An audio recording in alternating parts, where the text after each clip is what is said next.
কর্মীরা, দলভুক্ত কর্মীরা, নেতৃস্থানীয় কর্মীরা এইভাবে আমাদের দেশের ধর্মীয় সংখ্যাগুরু লঘিষ্ঠ সম্প্রদায়ের একটা মোটামুটি অরাজনৈতিক ভাবে নিরীহ একটা ছেলেকে নির্মম ভাবে হত্যা করেছে।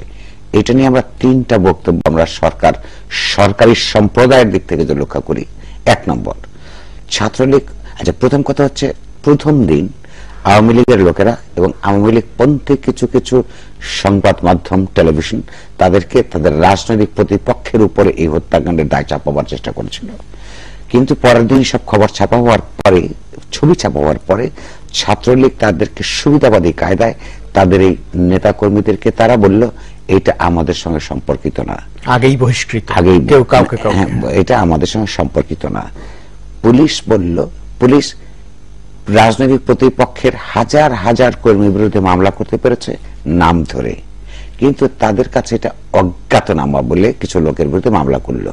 অর্থাৎ এটা এই যে পুলিশকে যখন দলীয় ক্যাডার হিসেবে ব্যবহার করা হয়, দলের নির্দেশে যখন একটা রাষ্ট্র ব্যবস্থার মধ্যে আইন প্রয়োগকারী সংস্থা এই আহম্মকের মতন নিজেকে প্রতিষ্ঠিত করে, তখন তার উপর কিন্তু মানুষের আস্থা হারায়। কারণ দেশের মানুষ দেখেছে, পত্রপত্রিকারা দেখেছে, টেলিভিশন দেখেছে, ছবি ছাপা হয়েছে, চেহারা ছাপা হয়েছে, পুলিশের পরিচিতি ছাপা হয়েছে, পুলিশের কাছে তারা অজ্ঞাত। অর্থাৎ পুলিশ এই ছেলেগুলির পক্ষে এই খুনি মধ্যযুগীয় বর্বরতার মধ্য দিয়ে যারা খুন করেছে, এই খুনি ছেলেগুলো আওয়ামী লীগের বলেই তারা অজ্ঞাতনামা বলেছে। পরের দিন আমাদের স্বরাষ্ট্রমন্ত্রী পুরো জাতির সঙ্গে একটা অসত্য একটা কথা বললেন। আমি ব্যক্তিগতভাবে আমি নিজে যে পত্রিকা চালাই, সেই পত্রিকার যে এডিটোরিয়াল সকালবেলায় সিদ্ধান্ত হয়েছিল যে লাইনে আমি যে যিনি এটা লিখবেন তাকে আমি বললাম না, আপনাকে এটা চেঞ্জ করতে হবে, কারণ স্বয়ং স্বরাষ্ট্রমন্ত্রী বলেছেন তাদের 8 জনকে গ্রেফতার করা হয়েছে। আমি ব্যক্তিগতভাবে তো খুশি হয়েছিলাম যে সমাজের চাপে হোক, মিডিয়ার চাপে হোক, একটা সত্যকে শেষ পর্যন্ত বোধহয় সত্য হিসেবে প্রতিষ্ঠা করবার সুযোগ দিবেন।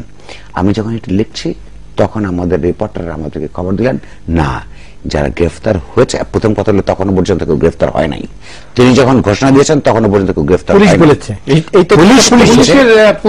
পুলিশ বলেছে তখনও গ্রেফতার হয় নাই। পরবর্তীকালে যারা গ্রেফতার হয়েছে তাদের মধ্যে ওই 5 জন যারা ছবি ছাপা হচ্ছে, যারা সারা দেশব্যাপী যাদেরকে দেখেছে, তাদের কেউ নাই। অর্থাৎ পুলিশ হিসেবে পুলিশ যদি রাষ্ট্রকে প্রতিনিধিত্ব করে, তাহলে পুলিশ প্রথমে মিথ্যাচার করেছে এই কথা বলে যে তার অজ্ঞাতনামা সারা দেশের মানুষ জানে, সারা পৃথিবীর মানুষ জানে তার অজ্ঞাতনামা নন।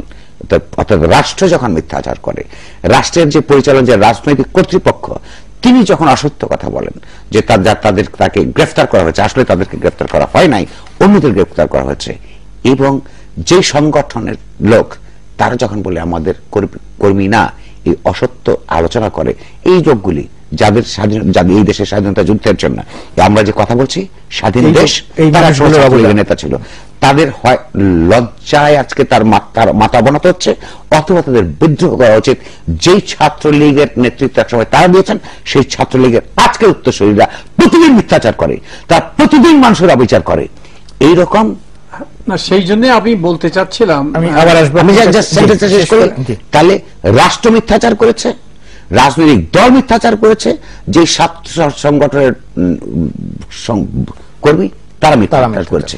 এই মিথ্যাচারের মধ্য দিয়ে কোন দিন কোন সমাজ এবং রাষ্ট্রের গণতান্ত্রিক রূপান্তর সম্ভব। আপনার কাছে আবার আসবো।